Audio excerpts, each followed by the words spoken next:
আসসালামু আলাইকুম।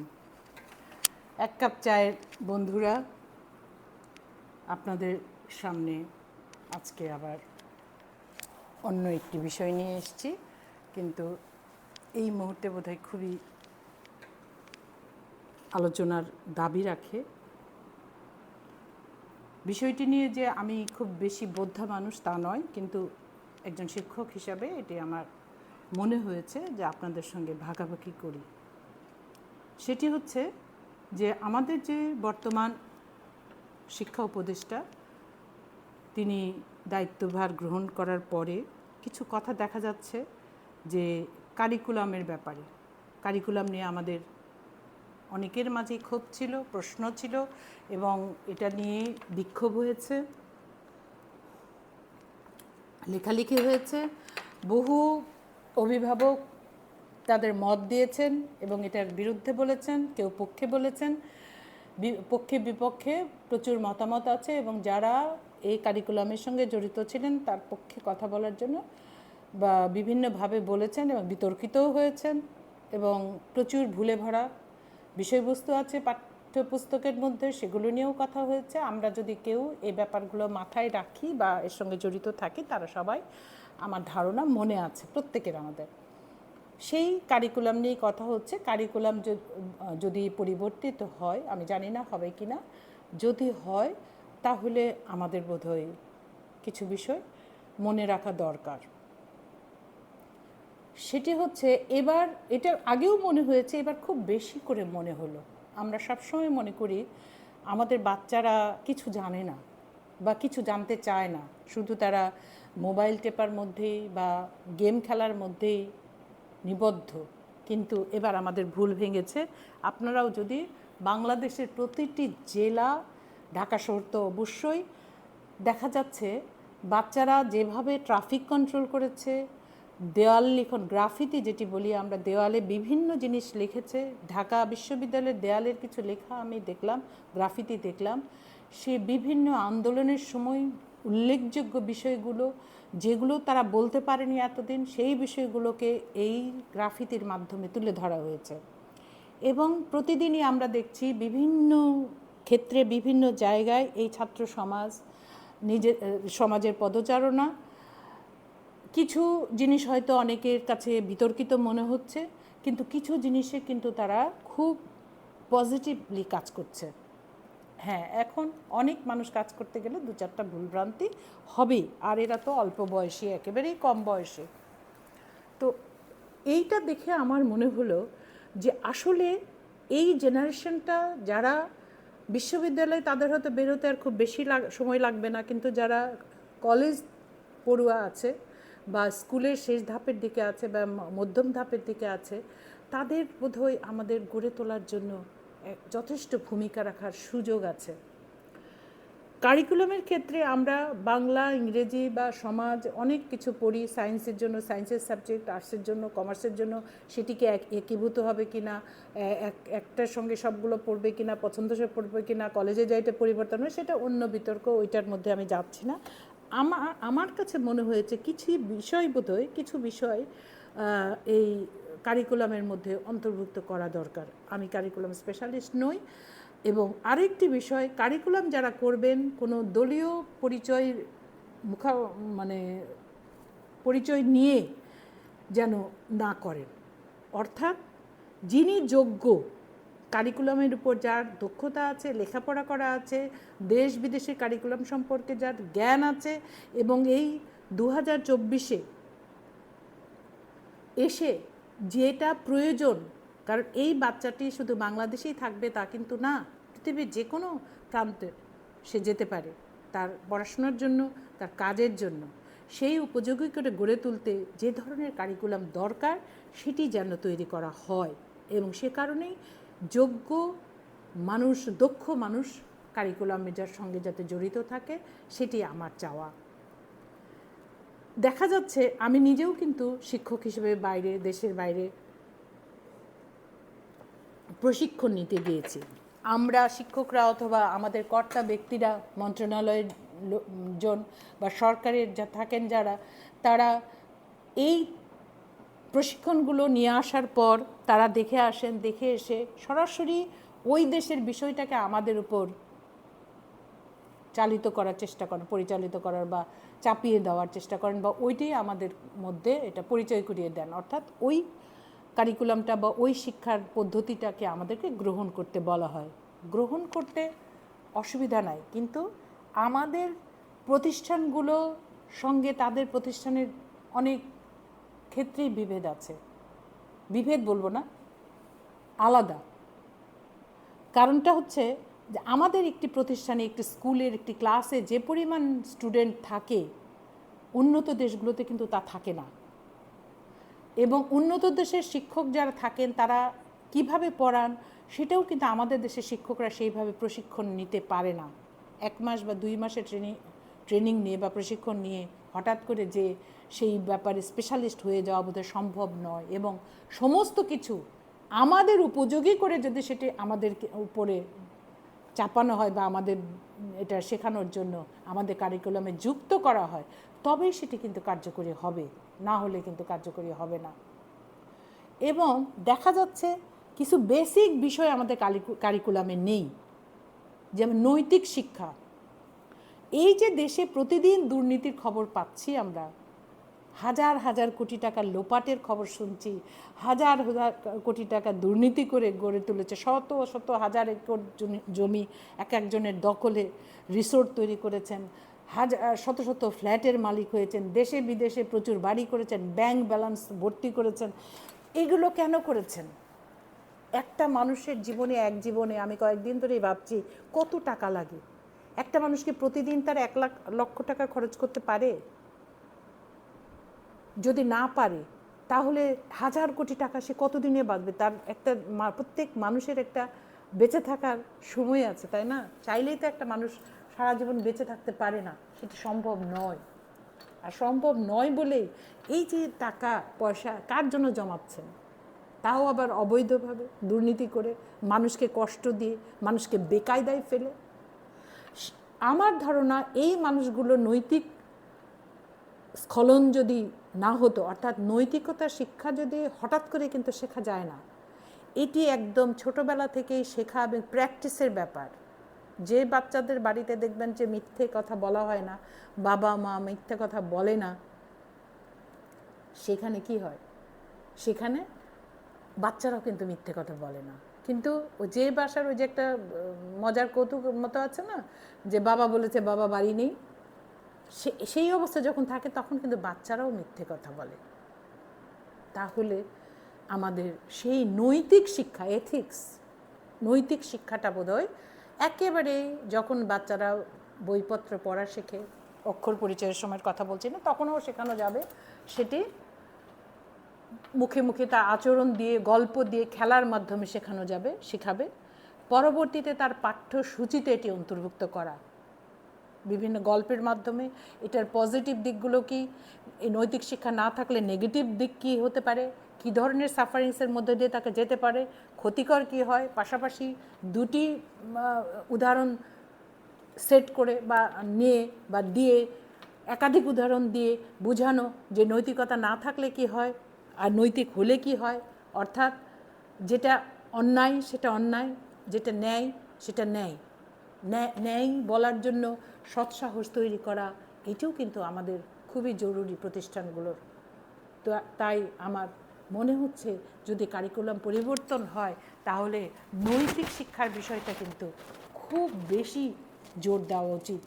না হলে এদেশের সব মানুষ এতটা অনৈতিক হবে কি করে, হলো কি করে, হবে বলবে না, হলো কি করে, কারণ তারা তো হয়ে গেছে, ভবিষ্যৎ না।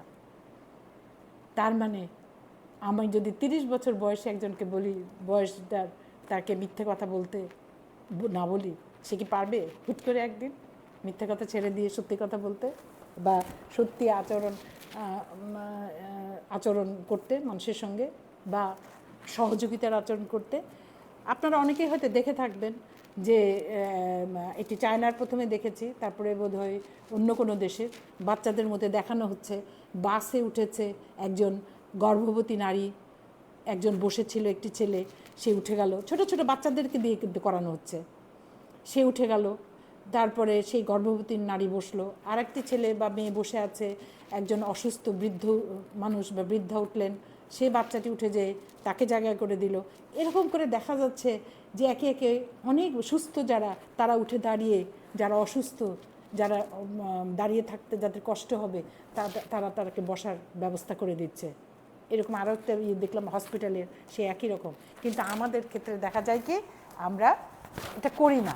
কিন্তু সেই বাচ্চারাই কিন্তু দেখেন এই 2024-এর জুলাই থেকে অগাস্টের 5 তারিখ পর্যন্ত কি অমানবিক পরিশ্রম করে গেছে, নিজের জীবন বাজি রেখে জীবন দিয়ে, বন্ধুর গুলি লেগেছে, গুলিবিদ্ধ শরীরটাকে সে টেনে নিয়ে যাচ্ছে, তার পায়ে গুলি করা হয়েছে, তারপরেও সে বন্ধুকে ছাড়ছে না, নিয়ে যাওয়ার চেষ্টা করছে, রক্তে ভেসে ভেসে ভেসে যাচ্ছে।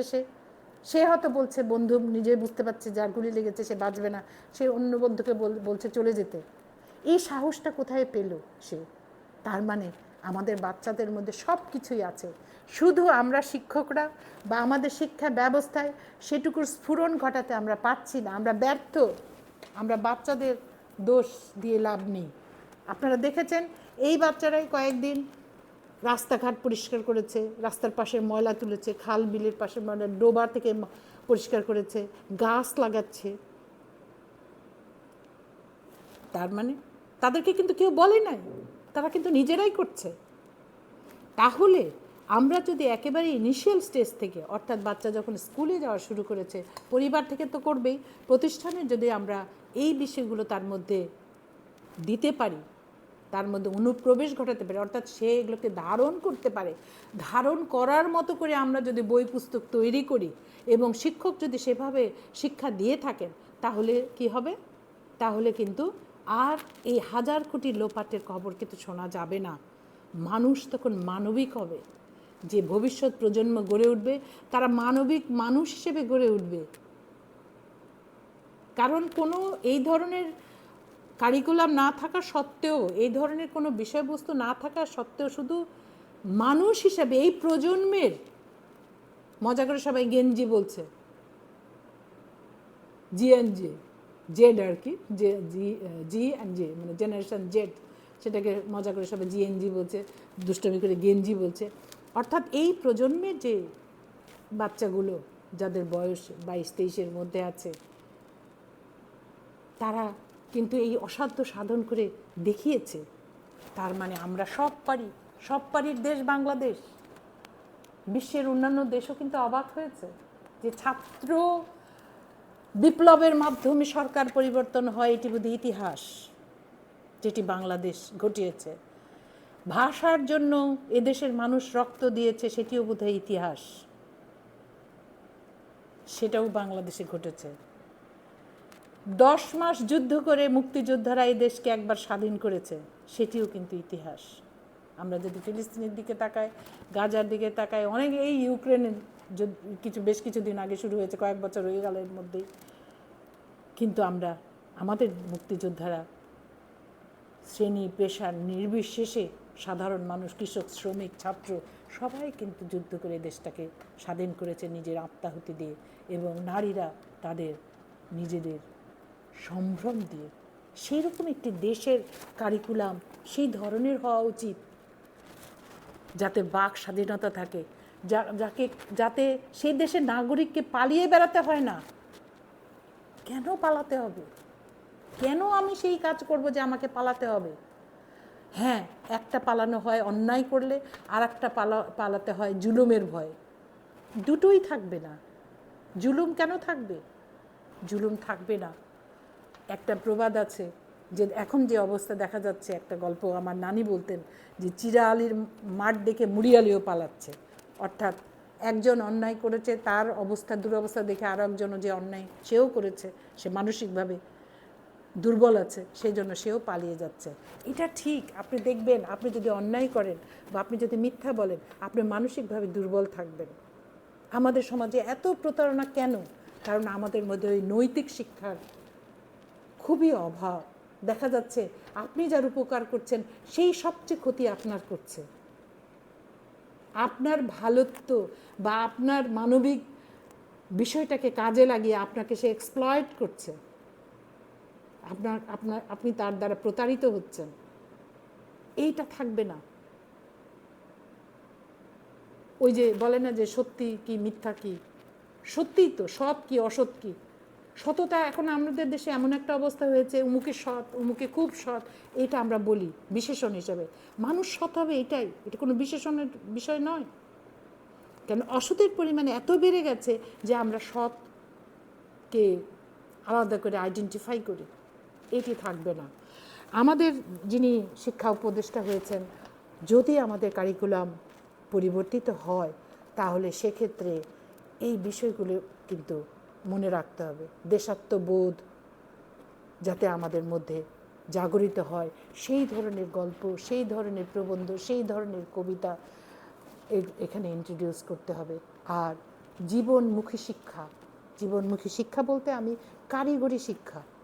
আমি মনে করি এই জনবহুল দেশে আমাদের কিন্তু সব আছে। আমি একটা কথা সব সময় বলি, নদী আছে, পাহাড় আছে, সমুদ্র আছে, বন আছে, ফসল আছে, ক্ষেত আছে, মাঠ আছে, চমৎকার জলবায়ু আছে, এবং সবচেয়ে বড় সম্পদ যেটি মানব সম্পদ আছে, এবং যারা পরিশ্রম করতে পারে, যারা একবেলা খেয়ে সারাদিন পরিশ্রম করতে পারে। আমরা দেখেছি সারাদিন ছাত্ররা রাস্তায়, আমার কাছে অবাক লেগেছে এই প্রচণ্ড গরমে কি করে তারা রাস্তায় আছে। তার মানে আমরা সব পারি, শুধু আমাদের সৎ নেতৃত্ব, সৎ দিক নির্দেশনার অভাব। আমরা যদি সেটি পাই, আমি মনে করি কারিকুলামের মধ্য দিয়ে, পাঠ্যসূচির মধ্য দিয়ে, পারিবারিক পরিবেশের মধ্য দিয়ে, প্রাতিষ্ঠানিক পরিবেশের মধ্য দিয়ে, অর্থাৎ প্রতিষ্ঠানেও যেন লেজুর বৃত্তি না হয়, প্রতিষ্ঠানে কোনো রাজনীতি না হয়। বাচ্চারা খেলবে, গল্প করবে, গল্পের বই পড়বে, বিভিন্ন বিষয় নিয়ে করবে, আলোচনা করবে। তার শারীরিক এবং মানসিক দিককে সুগঠিতভাবে গঠন করার জন্য যে যা যা করা দরকার, আমার মনে হয় কারিকুলামে সেই বিষয়গুলো আসা দরকার। এবং শিক্ষকদের সেভাবে প্রশিক্ষণ, তেলবাজি নয়।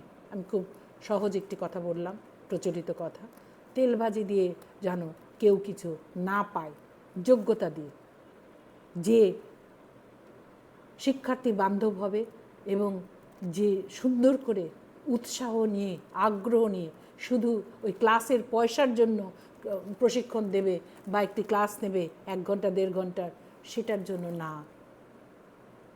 সত্যিকারে ভালোবেসে সে শেখাবে তার ভবিষ্যৎ প্রজন্মকে, তার উত্তরাধিকারীকে। আর কারিগরি শিক্ষার কথা যেটি বললাম, সবাই অনেক লেখাপড়া করবে না, পৃথিবীর উন্নত দেশেও কিন্তু করে না। যারা গবেষণা করে, ডাক্তার স্পেশালাইজড হয়, এর বাইরে সবাই কিন্তু একটা নির্দিষ্ট সময়, অর্থাৎ স্কুল ফাইনাল পর্যন্ত সরকারই বা বহন করে। হয়তো ভবিষ্যতে আমাদের সরকারও করবে, আমাদের সরকারও অনেক স্কুলগুলোতে বই ফ্রি দিচ্ছে, অনেক কিছু আমরা শুরু করেছি, হয়তো লেখাপড়াটাও ফ্রি হয়ে যাবে এবং বাধ্যতামূলক হবে। কিন্তু পাশাপাশি যাতে সে হাতের কাজ, বিভিন্ন ট্রেডিং শিখতে পারে, তাকে ট্রেনিংয়ের মধ্য দিয়ে সেগুলো উপযোগী, যে যেটা পছন্দ করবে। অর্থাৎ তার লেখাপড়া যখন শুধু ইন্টারমিডিয়েট পাস বা ডিগ্রি পাস বা অনার্স পাস করে বোঝা বাড়িয়ে তো লাভ নেই, সময় নষ্ট করে লাভ নেই। আমি দেখলাম আমাদের প্রধান উপদেষ্টা প্রফেসর ইউনূস সাহেব সেদিন বলছিলেন যে চাকরি না খুঁজে উদ্যোক্তা হও। এটা আমার কাছে ভালো লেগেছে। যখনই আপনার শেখার কিছু থাকবে, শিখে আপনি একটা করতে পারবেন, নিজে ফ্রিল্যান্সার হিসেবে কোনো কাজ করতে পারবেন, ব্যবসা করতে পারবেন, তখন কিন্তু আপনি সেদিকেই যাবেন। কারণ আপনি 5 বছর যদি পড়াশোনাতে দেন, তারপরে যদি ওই কাজটা করেন, আর ওই কাজটা যদি 5 বছর আগে থেকে করেন বা বাচ্চারা করে, শিক্ষার্থীরা করে, তাহলে কিন্তু সে 5 বছর এগিয়ে যাবে। আমাদের সেই ধারণা থেকে বেরিয়ে আসতে হবে। এটা অভিভাবকদের একটি ধারণা আছে যে আমার ছেলে বা মেয়ে এমএ পাস করলো না, এটা কি হয়? আমাদের পরিবারে সবাই এমএ পাস। হ্যাঁ, সে যদি পড়াশোনা করতে চায় অবশ্যই করবে, করবে না তা কিন্তু নয়, কারণ পড়াশোনাও তো করতে হবে, ডাক্তার হতে হবে, ইঞ্জিনিয়ার হতে হবে। কিন্তু যে করবে না বা করার সামর্থ্য হচ্ছে না বা করতে চাইছে না, আছে অনেকেই ছবি আঁকতে চাইছে বা দেখা যাচ্ছে যে সে ইলেকট্রিক্যাল কোনো কাজ করতে চাইছে বা কার্পেন্টিংয়ের কোনো কাজ করতে চাইছে, তাকে সেইটা শেখার সুযোগ আমাদের করে দিতে হবে। তাহলে আমাদের কারিকুলাম যদি পরিবর্তিত হয় ভবিষ্যৎ প্রজন্মের জন্য, এবং এখনও যারা স্কুলে আছে এরাই ভবিষ্যৎ প্রজন্ম, এবং যারা আসবে তাদের জন্য একটি চমৎকার কারিকুলাম যেন তৈরি হয়, এবং সেটিতে নৈতিক শিক্ষা, যার যার ধর্মের বিষয়গুলো সেখানে মাথায় রাখতে হবে। ধর্মনিরপেক্ষতার নামে কিন্তু এটি নয়। আমরা গত রোজার সময় দেখেছি বিভিন্ন বিশ্ববিদ্যালয়ে ইফতার করতে দেওয়া হচ্ছে না। সেটি কি করে সম্ভব? এটি কিন্তু হওয়া উচিত নয়। যার যার ধর্ম সে পালন করবে, সেখানে বাধা দেওয়ারও কিছু নাই। এটা তার নাগরিক অধিকার, তার রাষ্ট্রের অধিকার। সে রাষ্ট্রে যে বসবাস করে, যে রাষ্ট্রে, সেই রাষ্ট্রের জনগণ হিসেবে তার অধিকার, সে এই দেশের সেই দেশের অধিকার তার উপর বর্তায়। সে যেমন অন্যের জন্য তার কিছু দায়িত্ব আছে, এবং তার প্রতিও রাষ্ট্রের দায়িত্ব আছে তার অধিকারকে নিশ্চিত করা, সেটিও আমাদের মনে রাখতে হবে। আমরা ভবিষ্যতে আরও কোনো বিষয় নিয়ে আবারও কথা বলবো। সে পর্যন্ত ভালো থাকুন, সুস্থ থাকুন। আবারও দেখা হবে আরও একটা চা নিয়ে। ধন্যবাদ সবাইকে।